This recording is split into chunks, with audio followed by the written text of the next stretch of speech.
A racist cop chains a black woman to his cruiser on a sweltering Georgia afternoon and drags her across the blistering asphalt. Her husband, a quiet mechanic, watches, but they don't know his hands can do more than fix cars. The heat on Magnolia Avenue was a physical presence, a heavy blanket that shimmered above the asphalt and clung to the sweet, cloying scent of the magnolias themselves. It was the kind of oppressive Georgia heat that slowed time, making each drip of condensation from an air conditioner, each buzz of a cicada, feel deliberate and loud. Lena moved through it with an easy grace, her light summer dress a splash of yellow against the deep green of the manicured lawns. In her arms, she cradled a manila folder filled with her second grader's artwork, the crayon bright drawings a testament to a world still innocent of the town's deeper sickness. She was humming a low, happy tune that was nearly lost in the afternoon stillness. She smiled as she passed old Mr. Henderson's porch. Lifting a hand in a silent greeting, he returned with a slow nod. Red Rock Creek was a town of such rituals, a place that prided itself on its quiet predictability. It was this very predictability that was shattered when the police cruiser turned onto the avenue. It moved too slowly, its engine a low, predatory growl that didn't fit the sleepy pace of the neighborhood. The white paint was stark, almost painfully bright under the sun. It pulled alongside Lena, its shadow falling over her like a sudden chill. The window slid down with a quiet whir, revealing Officer Miller. He wasn't smiling. His eyes, small and set deep in a fleshy face, held a familiar, dismissive coldness. He had a habit of rubbing his thumb over the polished surface of his badge, a gesture that was less about pride and more about reminding everyone else of the power it represented. He was doing it now. "Afternoon, Lena," he said, the name rolling off his tongue with a familiarity that felt like a violation. "Officer," she replied, her voice polite but firm. She clutched the folder of drawings a little tighter. She knew him, not personally, but by reputation, a man who saw the world in black and white, and not just in terms of his uniform. "What you got there?" he asked, nodding toward the folder. "Just some of my students' artwork. I was taking it home to grade." Miller's eyes narrowed slightly. "Your students?" He let the words hang in the air, thick with insinuation. "I heard you were let go from that teaching position." It was a lie, a piece of malicious gossip he was now presenting as fact. A flush of heat, hotter than the sun, rose in Lena's chest. "You heard wrong, officer. Is there a problem?" "There might be," he said, his door swinging open. He stepped out onto the street, his bulk seeming to absorb the light around him. He was a big man, and he used his size as another tool of intimidation. "We've had reports of stolen property in this area. Someone matching your description." Another lie. The street was silent, empty except for them. From behind the pristine white curtains of the houses lining the avenue, Lena could feel the unseen eyes of her neighbors. Someone pulled a shade down. The click was as loud as a gunshot in the quiet. "I haven't stolen anything," Lena said, her voice steady, refusing to give him the satisfaction of her fear. "You have no reason to stop me. I'll be the judge of that," Miller said, stepping closer. He gestured at the folder. "Let me see what's in there." "It's children's drawings," she repeated, her patience fraying. "You have no right." He snatched the folder from her arms. The movement was sudden and violent. The drawings spilled out, scattering across the hot asphalt like fallen leaves. A vibrant, crayon-drawn sun with a smiling face landed near the cruiser's front tire. A rainbow, drawn with shaky, 7-year-old hands, fluttered and came to rest in the gutter. "See? Nothing but paper," Lena said, her voice trembling with a mixture of anger and humiliation. Miller barely glanced at the drawings. His eyes were locked on hers, a cruel smirk playing on his lips. "You people are always so defiant. Think the rules don't apply to you." He reached for his handcuffs. The metallic click as he unfastened them from his belt was the sound of a lock turning on a cage. "You can't be serious," Lena breathed, taking a step back. "For what? For carrying drawings? For resisting an investigation? For disorderly conduct?" He was making it up as he went along, the charges as flimsy as the paper at their feet. He grabbed her wrist, his grip like iron. Lena pulled back instinctively. "Get your hands off me." The struggle was brief and one-sided. He twisted her arm behind her back, the pain sharp and immediate. The cold steel of the handcuffs bit into her wrists, the lock clicking shut with a horrifying finality. As he shoved her toward the back of the cruiser, his boot crunched down on the smiling crayon sun, smearing the yellow wax into a dirty smudge on the asphalt. He didn't open the back door. Instead, he opened the trunk. With a motion so practiced, it was clear he'd done it before. He hooked the chain of the handcuffs to the metal latch inside the trunk lid. A wave of pure, cold terror washed over Lena. This wasn't an arrest. This was something else entirely. "Please," she whispered, her voice cracking. "Please don't do this." Miller just slammed the trunk shut, leaving her chained to the rear of the vehicle. He walked to the driver's side, not even glancing back. He got in, the engine revved, and the car lurched forward. The first yank pulled her off her feet. Her sandals scraped for a moment, then were torn away. The rough surface of the asphalt greeted her knees, then her hands, then her body, with a brutal, grinding violence. The world dissolved into a blur of heat, pain, and the deafening roar of the engine. The beautiful houses of Magnolia Avenue streaked past, their pristine lawns and blooming flowers a surreal backdrop to the horror. She could feel her dress tearing, her skin shredding. A scream tore from her throat, but it was swallowed by the sound of her own body being dragged across the street like a piece of trash. Elias was under the hood of a '68 Mustang, his hands, stained with grease and oil, moving with the familiar, comforting precision of his trade. The scent of gasoline and metal was his element, the logic of an engine a language he understood better than words. He was tightening a bolt on the carburetor when a different smell reached him, cutting through the workshop air. It was faint at first, but unmistakable. The acrid stench of burnt rubber and something else, something coppery and hot. Blood. He straightened up, wiping his hands on a rag, a knot of unease tightening in his gut. He stepped out of the garage into the oppressive afternoon heat. The smell was stronger here. He looked down the street, toward Magnolia Avenue, and saw it. The police cruiser stopped sideways in the middle of the road, and the dark, wet trail leading up to it. His heart didn't just drop, it ceased to exist. The world narrowed to that single, horrifying line on the pavement. He started walking, then jogging, then breaking into a full, desperate sprint. His work boots pounded against the asphalt, each step a prayer and a curse. As he got closer, the scene resolved into a nightmare. The scattered, brightly colored drawings, a single torn sandal, and Lena. She was lying in a heap behind the cruiser, a tangle of torn yellow fabric and blood. The dark, glistening trail on the road ended with her.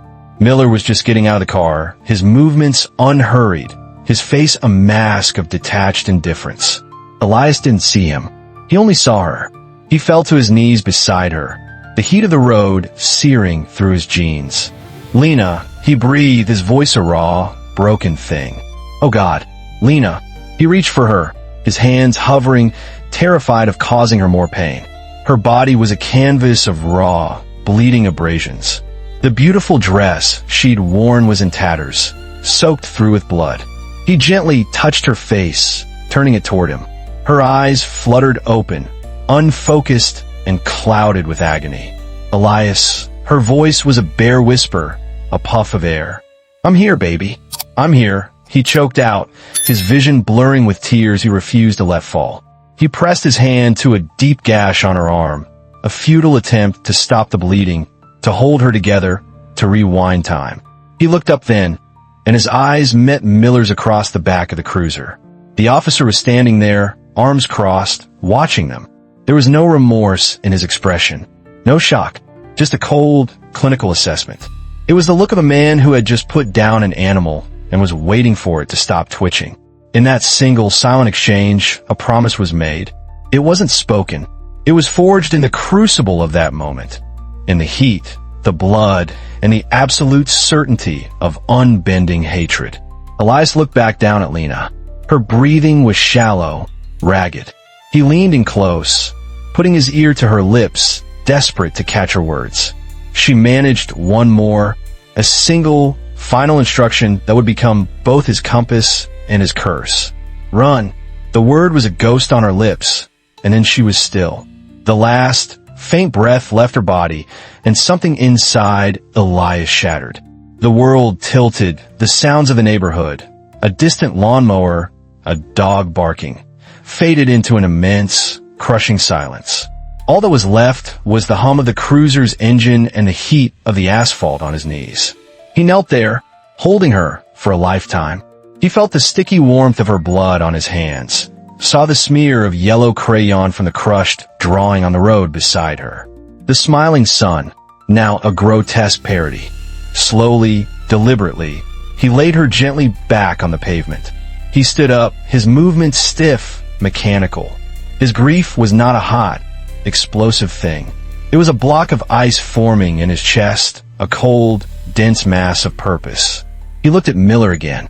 The officer hadn't moved. He was still watching, that faint, dismissive smirk now returning to his lips. He thought this was over. He thought he had won. He had no idea what he had just unleashed. He was looking at a quiet mechanic, a man with grease under his fingernails.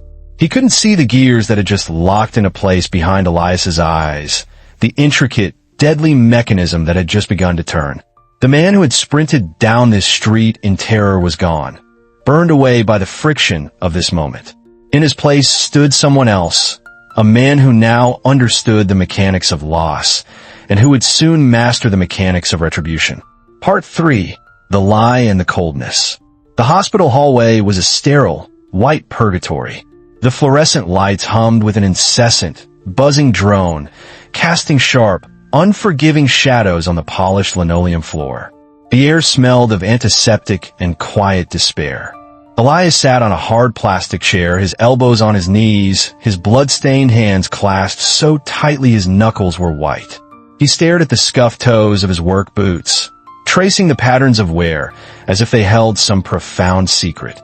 It was a way to avoid looking at the closed double doors of the emergency room, a way to pretend that time wasn't crawling forward, second by agonizing second. When the doors finally swung open, the doctor who emerged wore an expression of practiced sorrow. It was a mask one Elias could see right through. He knew before the first word was spoken. "Mr. Washington?" The doctor began, his voice low and even. Elias stood up, his body feeling both heavy and hollow. The floor seemed to hold him in place, rooting him to the spot. "We did everything we could," the doctor said, the words a sterile, meaningless script. "The trauma was too extensive. I'm so sorry for your loss." The words didn't land. They floated in the air around him, part of the buzzing hum of the lights and the distant, rhythmic beeping of machines. He gave a slow, single nod, not in acceptance, but because his throat was a knot of concrete, and he knew if he tried to speak, it would crumble. A nurse, younger and with less practiced eyes, handed him a clear plastic bag. "Her personal effects," she murmured, her sympathy genuine but useless. He took the bag. Inside was a single, silver earring, a torn piece of yellow fabric, and a manila folder, its contents missing. It was a cold, bureaucratic summary of a life. He clutched the bag, the plastic crinkling in his fist. He didn't go into the room. He couldn't. He couldn't see her lying under a white sheet, reduced to a problem the doctors couldn't solve. The Lena in his mind was still vibrant, laughing, her face lit by the sun. He needed to hold onto that image, to keep it pure, to fuel what was to come. As he turned to leave, his eyes fell on a television mounted in the corner of the waiting area. The local news was on, and there, on the screen, was the face of Police Chief Redding, standing behind a podium, a row of flags framing him like a saint.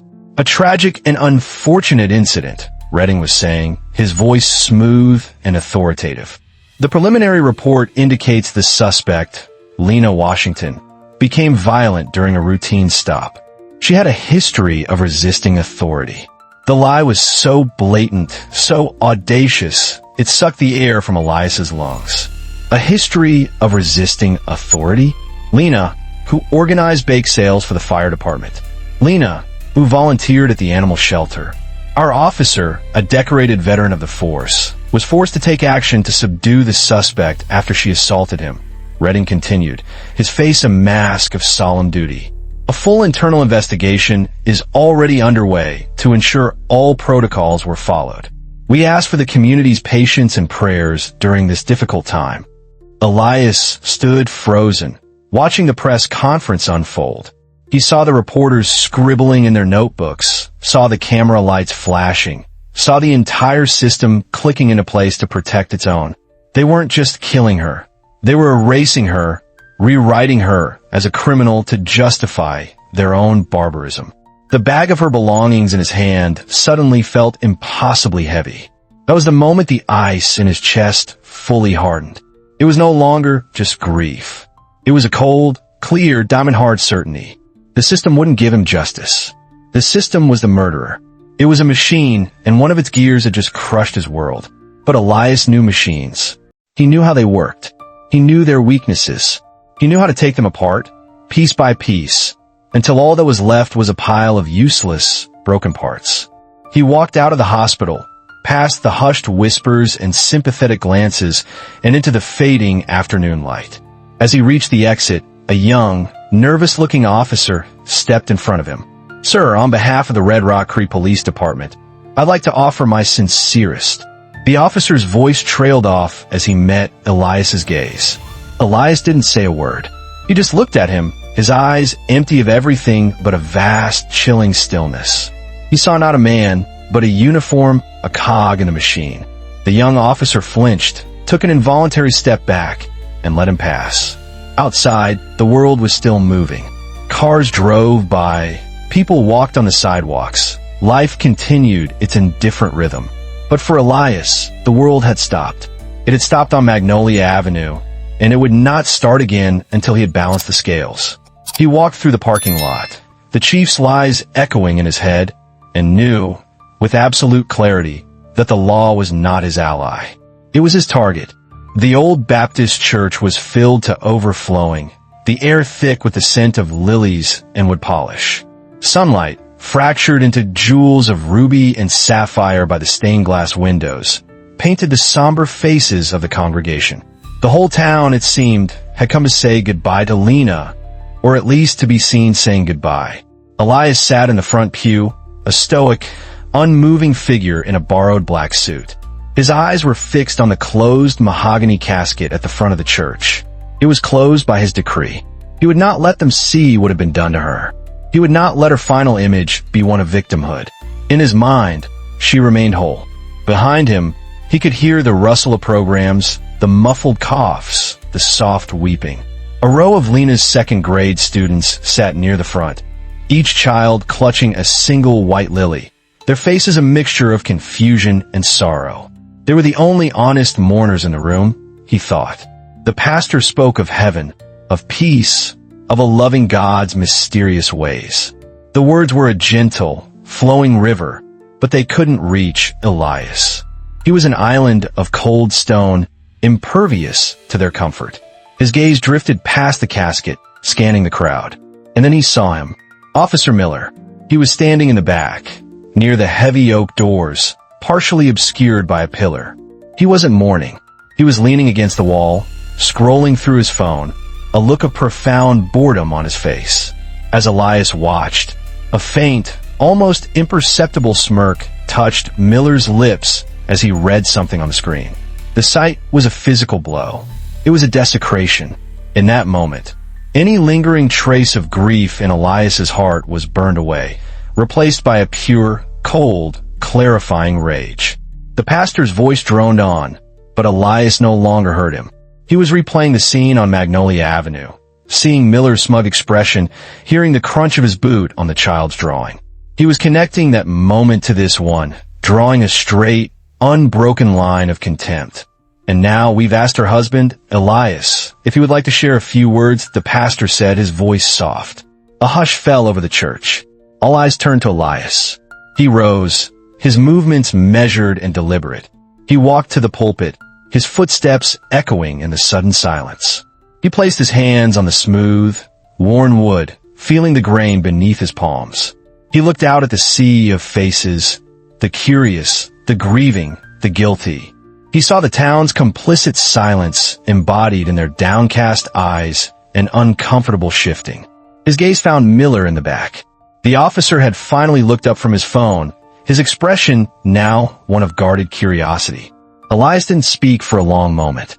He let the silence stretch, let it become heavy and uncomfortable, forcing them to sit with their own thoughts. When he finally spoke, his voice was not loud, but it filled every corner of the church. It was calm, steady, and terrifyingly devoid of emotion. They took her breath on this street. He said the words simple, factual, and heavier than stone. He paused, letting the statement land. Then, he lifted his eyes and locked them directly onto Miller's. Now, he continued, his voice dropping into a register that was almost a whisper, yet carried the force of a promise forged in hellfire. I will make sure they can't breathe either. A collective, sharp intake of breath rippled through the congregation. It was not a eulogy. It was a declaration of war. The pastor's face went pale. The children looked up, sensing a shift in the room they couldn't understand. Miller's smirk was gone, replaced by a flicker of something else. Not fear, not yet, but a dawning recognition. He had underestimated the man at the pulpit. Elias stepped back from the pulpit, his part said. He walked back to his seat, his back straight, his eyes still fixed on the casket. The rest of the service was a blur. He felt hands on his shoulder, heard murmured condolences, but he was no longer there. He was in the future, in the moments that would follow this day, in the actions that would fulfill his vow. After the service, as he stood on the church steps, he saw Miller get into his cruiser and drive away. The sun glinted off the polished metal, a final, arrogant flash. Elias watched it go, his expression unreadable. He did not go to the cemetery. His goodbye had been said. As the hearse pulled away, he remained on the steps, feeling the solid wood of the railing under his hand. He looked at the faces of the people filing out, the people who had watched and done nothing. They were all part of the machine, cogs, levers, and gears. And he, the quiet mechanic, was about to begin his work. He was going to strip them down, one by one, until the whole damned engine seized up and died. The garage was Elias's sanctuary, but now it had become his war room. The familiar scent of oil, metal, and old gasoline was still there, but it was now layered with something else. The cold, sharp smell of purpose. He had pulled the Mustang out into the driveway, leaving the concrete floor bare and open. In the center of the space, under the harsh glare of a single bare bulb, his plan was taking shape. The wall where a calendar of classic cars once hung was now covered by a huge, detailed map of Red Rock Creek. It was a spiderweb of streets, alleys, and wooded areas. He had spent 2 days driving every inch of the town, his mechanics noting not just roads, but escape routes, blind spots, and forgotten pathways. The map was dotted with colored thumbtacks. Red for the primary targets, yellow for their known associates, black for the locations of every security camera he had identified, both public and private. Beside the map, he had pinned photographs, candid shots, downloaded from the police department's social media pages and the local newspaper's website. Officer Miller, smiling at a police benevolent association barbecue. Officer Harris, shaking the mayor's hand. Officer Cole, leaning against his patrol car, laughing with a colleague. He studied their faces until he knew every line, every mole, every tell. He studied them not as men, but as components in a faulty system, each one needing to be removed. His workbench, usually cluttered with spark plugs and wrenches, was now meticulously organized. He wasn't gathering weapons of war. He was repurposing the tools of his trade. A high-strength industrial zip tie, rated to 500 pounds, was more effective and silent than rope. A small, powerful angle grinder with a diamond-cutting wheel could slice through a lock or a chain in seconds. A heavy-duty pry bar, forged from hardened steel, could open doors that were meant to stay closed. And in the corner, cleaned and oiled, rested his father's old hunting rifle. A Winchester Model 70. It wasn't a weapon of assault. It was a tool of precision. He hadn't fired it in a decade, but his hands remembered its weight, its balance, the clean, crisp break of its trigger. He picked up an old, grease-stained car repair manual. It was for a 1970s Ford pickup, a model he knew by heart. He flipped to the back, past the diagrams of transmissions and wiring schematics. On a blank page, he began to write. His handwriting was neat, blocky, the letters formed with the same precision he used to gap a spark plug. It was not a list of names. It was a ledger. 1. Harris D. The liar. Transgression. Falsified official report. Accessory to murder. Weakness. Routine. Predictable. Likes the Sunrise Diner.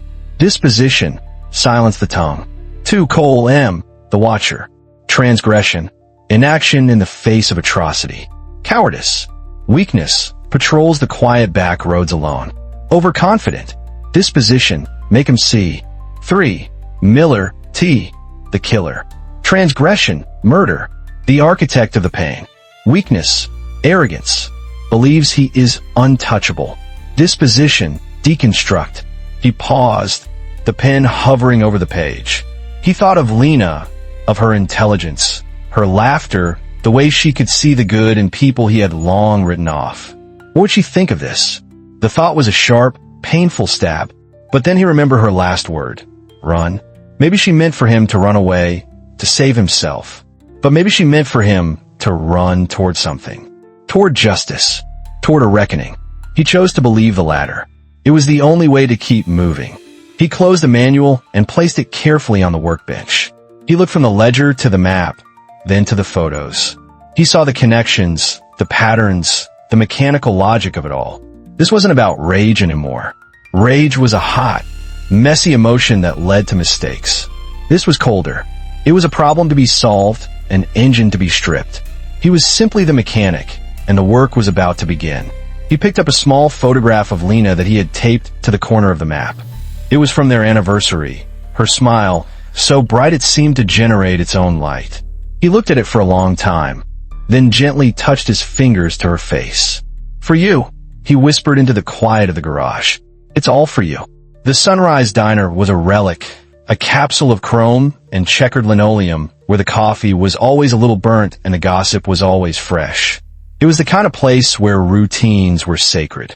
Officer Dave Harris's routine was one of the most sacred of all. Every morning, 7:15 a.m., he'd slide into the corner booth, order 2 eggs over easy with a side of bacon, and read the sports page while holding court with anyone who'd listen. Elias walked in at 7:20.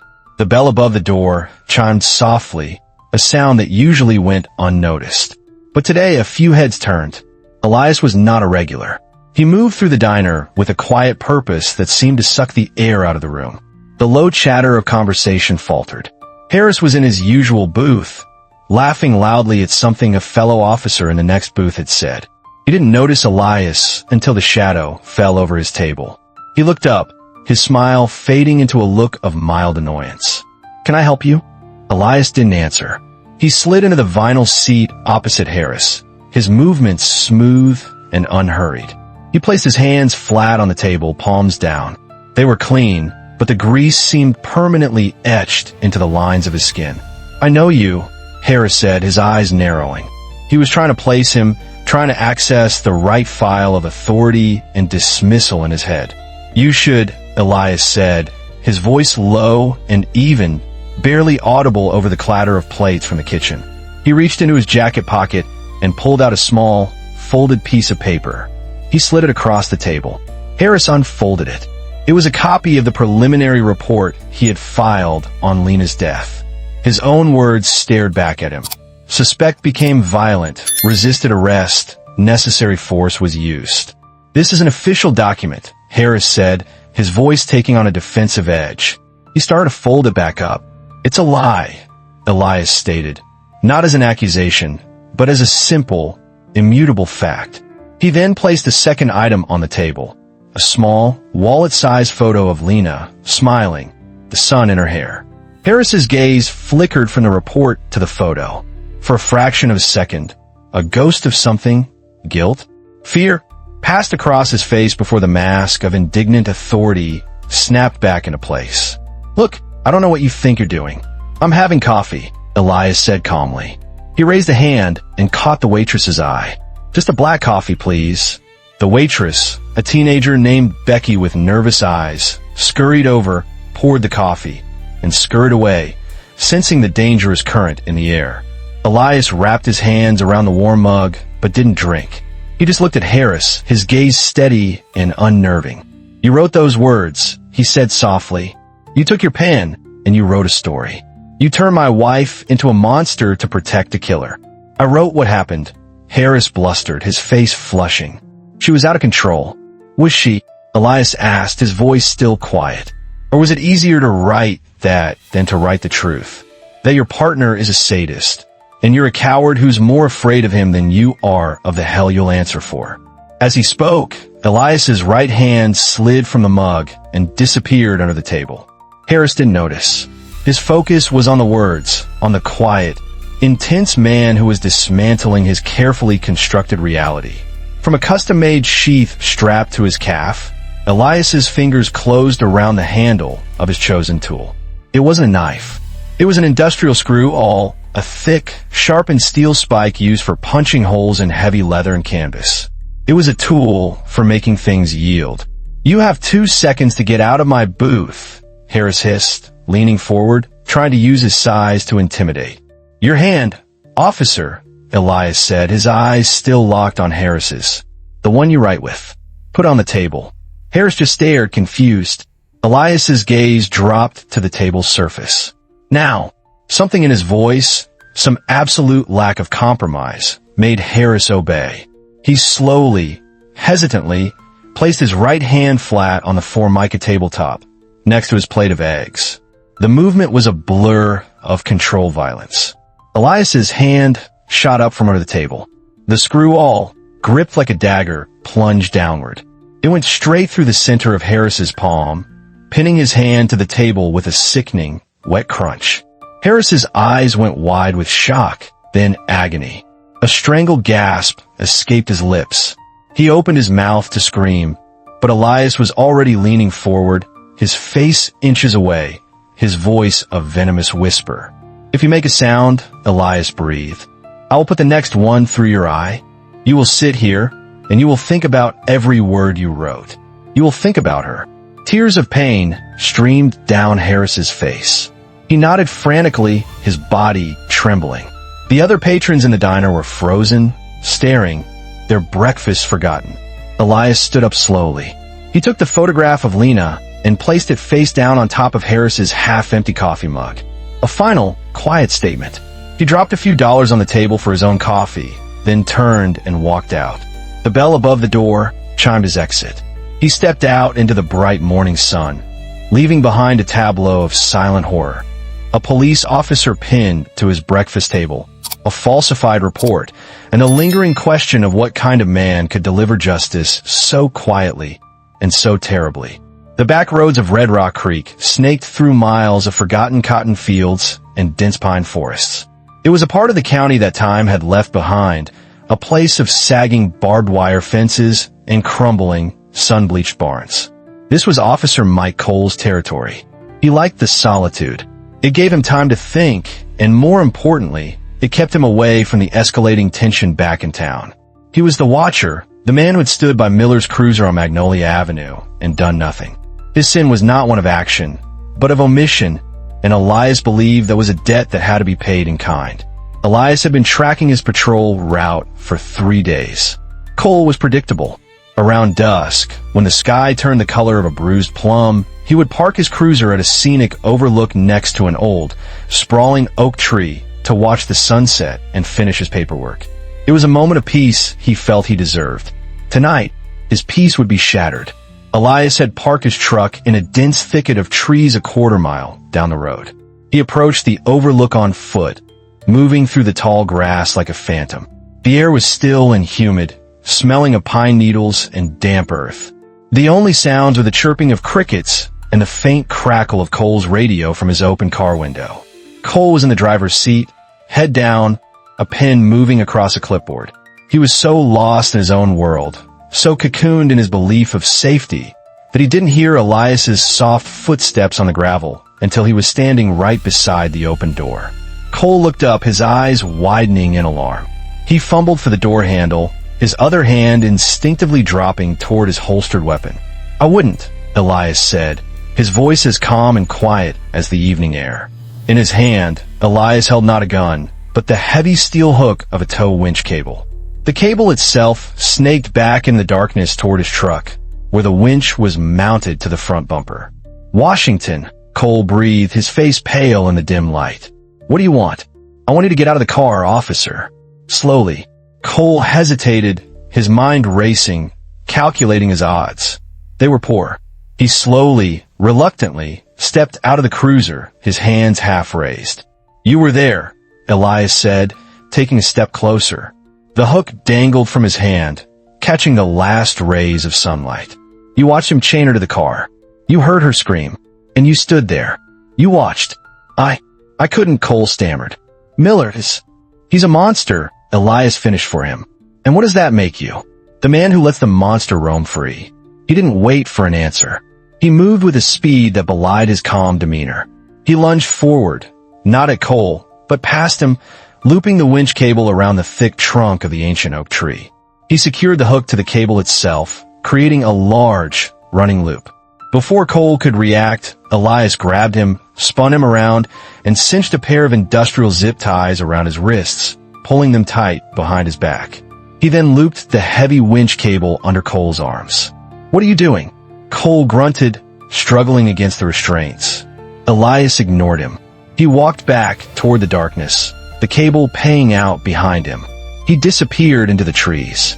A moment later, Cole heard the low, powerful whine of an electric motor. The cable went taut. Cole was lifted off his feet, his body scraping against the rough bark of the oak tree.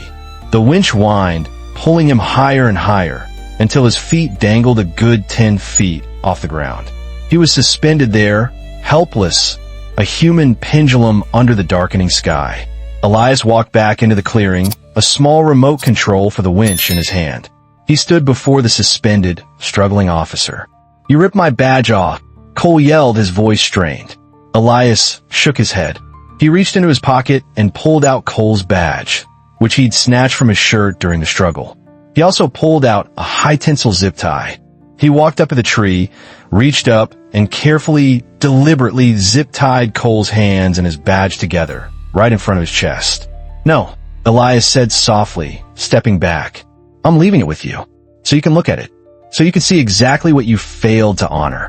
He looked up at the helpless officer, whose face was now a mask of terror. "You like to watch, right?" Elias asked, his voice echoing Cole's own internal cowardice back at him. "So watch. Watch the dark. Listen to the silence. Feel what it's like to be helpless. Think about her. And wait for someone to come along who's braver than you are." He tossed the winch remote into the tall grass, far out of reach. He didn't look back again. He walked to Cole's cruiser, took the keys from the ignition, and threw them deep into the surrounding woods. As he walked away, disappearing back into the night, the only sounds were the frantic, terrified breathing of the suspended officer and the relentless, indifferent chirping of the crickets. The watcher was now the watched, left alone with his badge, his conscience, and the vast, empty darkness. The discovery of Officer Cole, hanging from the oak tree, alive but deeply traumatized, threw gasoline on the fire. Red Rock Creek transformed overnight. The low-level tension erupted into a full-blown manhunt. State police cruisers streamed into town, their sirens a constant, mournful wail. A helicopter beat the air overhead, its searchlight cutting sterile cones of white through the night. The town was on lockdown. Chief Redding, his face a grim mask on every news channel, called Elias a domestic terrorist. He painted him as a crazed, violent phantom, a threat to the very fabric of their community. Roadblocks sealed off the main arteries of the town, and heavily armed officers went door to door, their fear making them aggressive and clumsy. They were hunting a ghost.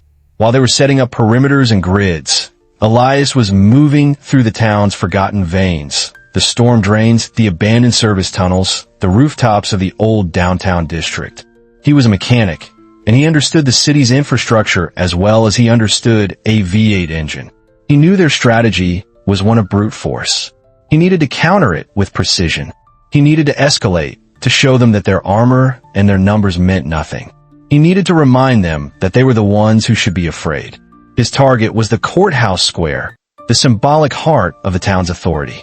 From the roof of the old 5-story county records building, he had a perfect vantage point. He lay prone on the gritty tar paper, the setting sun warm on his back, his father's Winchester resting on a sandbag he'd filled with gravel from the roof. The rifle felt like an extension of his own body, cold, patient, and precise. Through the scope, he watched the scene below. It was organized chaos. Officers barked orders, directed traffic, and tried to project an aura of control.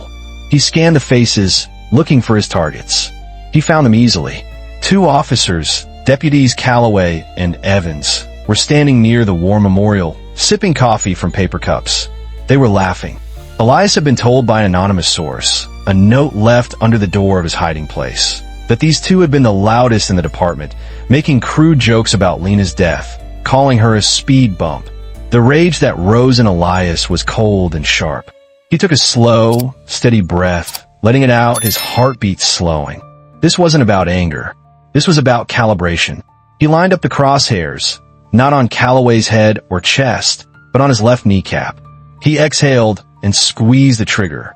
The crack of the rifle was sharp, and for a split second, it seemed to hang in the air, distinct from all the other noise.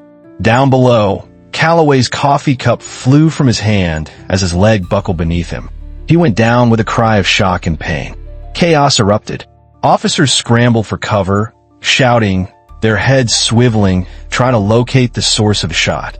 Evans, Calloway's partner, dragged him behind the granite base of the memorial, his face a mask of panic. Elias was already moving the rifle, his movements fluid and economical. He found Evans in his scope. Evans was trying to peek over the edge of the memorial. Elias waited. When Evans exposed himself for a fraction of a second too long, Elias squeezed the trigger again. The second shot was just as precise. It shattered Evans's right ankle. He collapsed, screaming. 2 shots. 2 targets neutralized.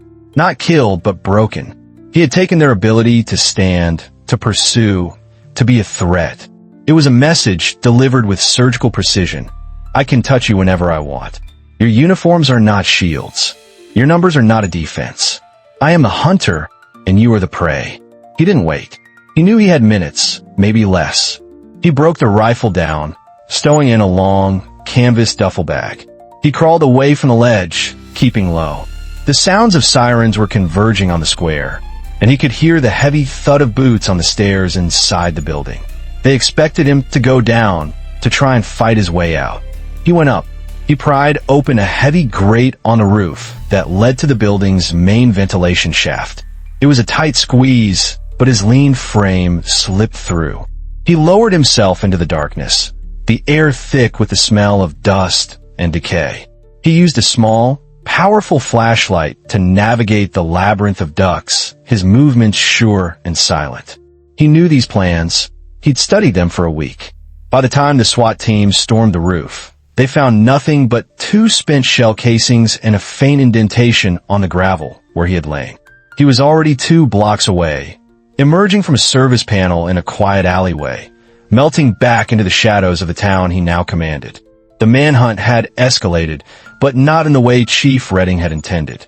The hunters were now terrified of the dark. They were now looking over their shoulders. And the ghost was watching, planning his next move. In the days following the courthouse shooting, the fear in Red Rock Creek began to curdle into something else. The official narrative, pushed relentlessly by Chief Redding and the media, painted Elias as a monster. But the people of the town had seen the monster on Magnolia Avenue, and it had been wearing a badge. The shift was subtle at first. It was in the way people looked at the police patrols, no longer with deference, but with a guarded, suspicious silence. It was in the conversations that stopped abruptly when an officer walked into a store.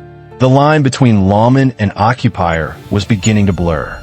Then, the murals began to appear. Overnight, on the brick wall of a derelict laundromat, a stunning, lifelike portrait of Lena emerged. It captured her smile, the light in her eyes, the life that had been so brutally extinguished. The The police called it vandalism and sent a crew to paint over it. The next morning, it was back, larger and more detailed than before. And beneath it, a new line of text. Red Rock is watching. The silent acts of rebellion grew. Shopkeepers would take an agonizingly long time to find the keys to unlock their back rooms for police searches. Old-timers would sit on their porches, cleaning their hunting rifles, their gaze steady and unwavering as patrols passed. It was a quiet, collective turning of the back, a withdrawal of the consent that any police force needs to operate. Elias, moving through the town's hidden pathways, saw it all. He had found a new sanctuary in the projection booth of an abandoned single-screen movie theater, a place that smelled of dust and forgotten dreams. One evening, he found a grocery bag outside the theater's back door. Inside was canned food, bottles of water, a pack of high-capacity batteries for his flashlight, and a cheap, disposable cell phone. He turned it on. There was a single, saved text message. For Lena. He stared at the words on the tiny screen, a hard lump forming in his throat. He had started this journey alone, fueled by a cold and solitary grief. But he wasn't alone anymore. His personal war had become something larger. He had become a symbol, a focal point for the community's long-simmering resentment and desire for justice. The realization didn't bring him comfort. It brought him a heavier sense of responsibility. This was no longer just about the names on his ledger. It was about honoring the faith these silent allies had placed in him. The anonymous support continued. A folded piece of paper slipped under the door would contain a patrol car's new, unpredictable route. Another would detail the private security company Chief Redding had hired to guard his own home. Someone left a detailed map of the old paper mill on the edge of town, highlighting the structural weaknesses and hidden entrances. He sat in the darkness of the projection booth, the phone in his hand, the supplies at his feet. He looked out through the grimy square of glass, down at the empty, silent theater seats. He felt a profound, aching connection to these people, to this town that he was simultaneously terrorizing and liberating. He thought of Lena. She had loved this community. She had believed in it, even when it showed its ugliest side. She had fought for its children, for its future. And now, in a strange, violent, and unexpected way, the community was fighting back for her. The knowledge settled into him, not changing his path, but deepening it. His mission was the same, to dismantle the corrupt machine that had killed his wife. But the fuel had changed. It was no longer just a cold fire of vengeance. It was now warmed, however slightly, by the embers of hope. Hope that when the dust settled, something better might rise from the ashes. Something worthy of Lena's memory. This shift in the town's atmosphere was not lost on Chief Redding and his men. The paranoia in their ranks was palpable. They started looking at their neighbors, at the mailman, at the diner waitress, with suspicion. They were an occupying force in a town that had declared a quiet, undeclared war on them. The doubt was a cancer, eating them from the inside out. And Elias knew that a machine that doubts itself is a machine that is ready to break. Officer Tom Miller was the architect of Lena's death, but he hadn't acted alone. His partner that day, Officer Frank Russo, had been the enabler. Russo was the one who had laughed as Miller chained Lena to the cruiser. He was the one who had turned up the radio to drown out her screams. He was an active, willing participant in the horror. His name was not on Elias's primary ledger, but in the calculus of justice, he was a debt that had to be paid. Elias learned from one of his anonymous tips that Russo, spooked by the escalating events, was using the abandoned Red Rock sawmill as a secret meeting spot to exchange information with a disgruntled informant. It was a perfect trap. The sawmill was a skeleton of rusted corrugated steel and rotting wood, perched on the edge of the swampy Chattooga River. Inside, it was a maze of conveyor belts, giant, silent saw blades, and precarious catwalks.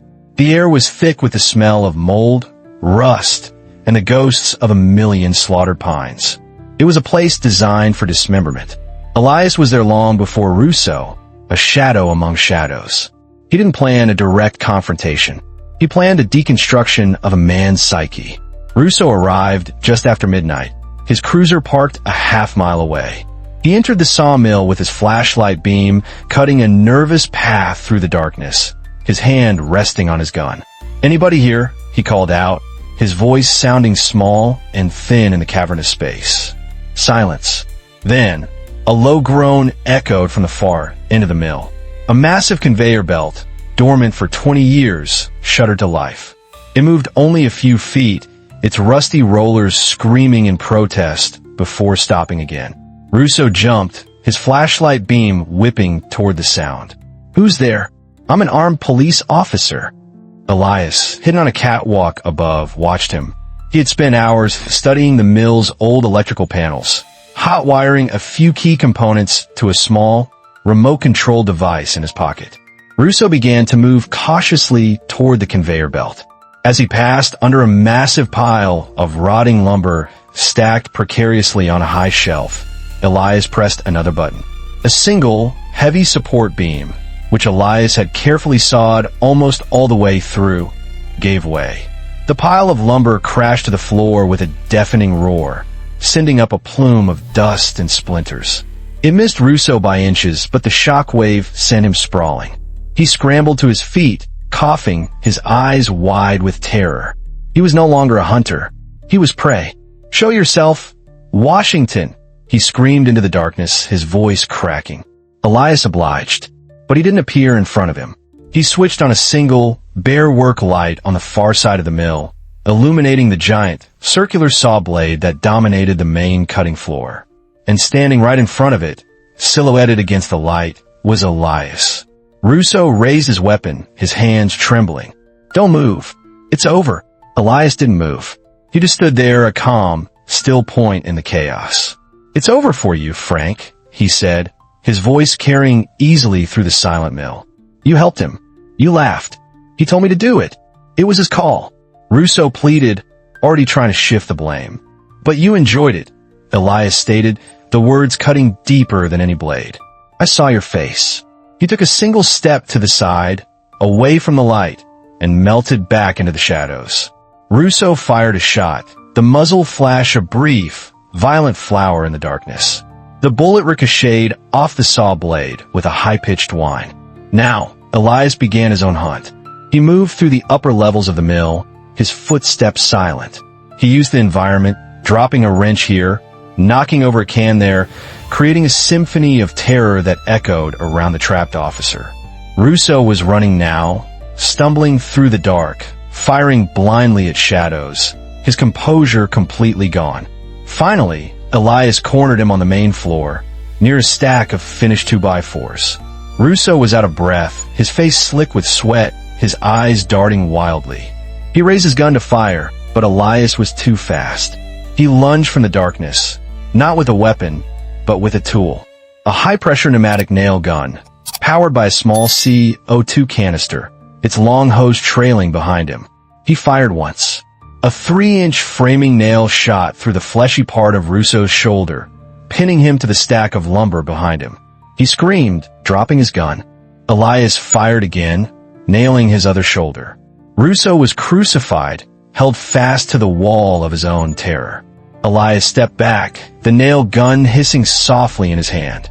He walked over and picked up Russo's fallen pistol, calmly unloading it and tossing the useless metal frame aside. He then stood before the pinned, weeping officer. "He's next," Elias said, his voice a low promise. "But the devil needs his due. You get to wait for him in the dark." He looked from the terrified man to the giant, rusted saw blade, just a few feet away. He didn't kill him. He left him there, pinned and helpless. He walked over to the nail gun, disconnected the hose, and left it on the floor. "Is it her memory holding you, or your own fear?" Elias asked softly, repeating the question he had formulated in his mind. "You decide." He walked out of the sawmill, leaving Russo alone with the darkness, the pain, and the silent, waiting blade. He was leaving him to be found, to be questioned, to become another crack in the foundation of Miller's crumbling world. The accomplice had been accounted for. Now, only the architect remained. The old Ford assembly plant on the south side of town was a cathedral of rust and decay. It had been the lifeblood of Red Rock Creek for 50 years before closing down. leaving behind a hollow shell filled with ghosts and silence. Elias knew this place better than his own home. He'd spent a summer here as a teenager, sweeping floors and learning the intricate dance of the assembly line. He knew its secrets, its shortcuts, its acoustics. It was his turf, and it was where he would bring his war to an end. He didn't have to hunt Officer Tom Miller anymore. Miller was hunting him. Driven by a mixture of rage and terror, Miller had broken from the pack, convinced he was the only one who could stop the man who was dismantling his life. Elias left him a trail of breadcrumbs, a sighting reported by a payphone, a piece of evidence left at the sawmill, all leading to the assembly plant. Miller took the bait. He arrived alone, just as Elias knew he would, his arrogance not allowing him to wait for backup. He entered the vast, cavernous main assembly floor, his flashlight cutting a weak beam through the gloom. The air smelled of stale oil, cold metal, and time itself. "Washington," Miller's voice boomed, echoing unnaturally in the huge space. "I know you're in here. Let's end this, you and me." He was met with silence. He began to move deeper into the plant, past the silent, skeletal frames of unfinished cars still hanging on the motionless assembly line. Then a sound started. It came from the old PA system, crackling to life after years of disuse. It wasn't a voice. It was laughter.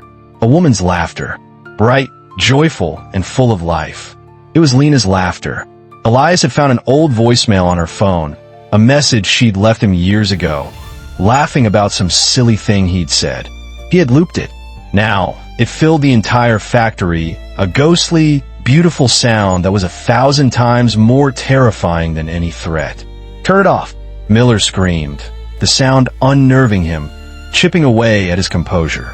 He fired a shot at one of the speakers high on the wall, the bullet doing nothing. The laughter continued, echoing, surrounding him. Elias watched from the catwalks above, a silent observer in his own theater of retribution. He let the laughter work on Miller for a full 10 minutes, watching the man's bravado crumble into frantic, paranoid fear. When Miller was sufficiently broken, Elias made his move. He descended a rusted staircase, his footsteps deliberately loud, announcing his presence. Miller spun around, his face slick with sweat, and fired wildly. Elias was already behind a pillar. He used the factory itself as his weapon, starting a conveyor belt to distract him, dropping a heavy chain to make him jump. He was a ghost in the machine, his machine. The final confrontation happened in the heart of the plant, in the control room for the massive hydraulic car crusher at the end of the assembly line. Elias cornered him there, disarming him with a swift, brutal efficiency born of cold rage and mechanical knowledge. A well-aimed blow with a heavy wrench sent Miller's gun skittering across the floor.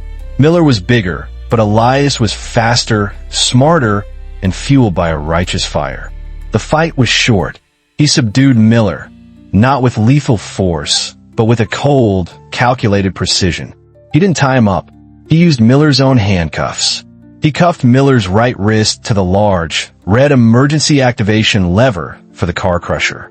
The lever required a strong, downward pull to engage the massive hydraulic press. Miller, dazed and bleeding from a cut on his forehead, looked from his cuffed wrist to the lever, then to Elias, his eyes finally, truly, filled with fear. "What are you doing? This isn't about killing you." "Miller," Elias said, his voice calm. "This is about justice. Something you know nothing about." He pulled out the cheap, disposable phone he'd been given. He dialed 911. Using a small voice-altering device, he spoke in a clear, monotone voice.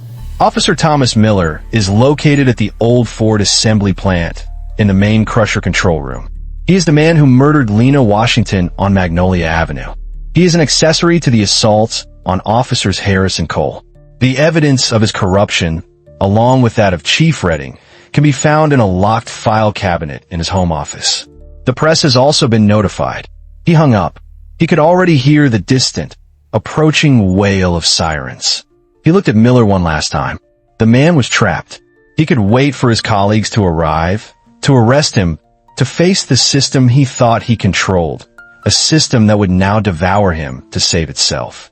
Or In his final act of cowardice and despair, he could use his cuffed hand to pull the lever to end it all in the crushing mechanical embrace of the machine he was chained to. "You made a choice on Magnolia Avenue," Elias said, his voice barely a whisper. "Now you get to make another one." He turned and walked away, not looking back. He didn't need to see the outcome. The mechanism was in place. The choice was Miller's. Justice, in its purest, most mechanical form, would be served. As he slipped out a side door and disappeared into the night, the sound of Lena's laughter finally faded, replaced by the rising scream of sirens, converging on the Cathedral of Rust where the architect of her death was about to face his final reckoning.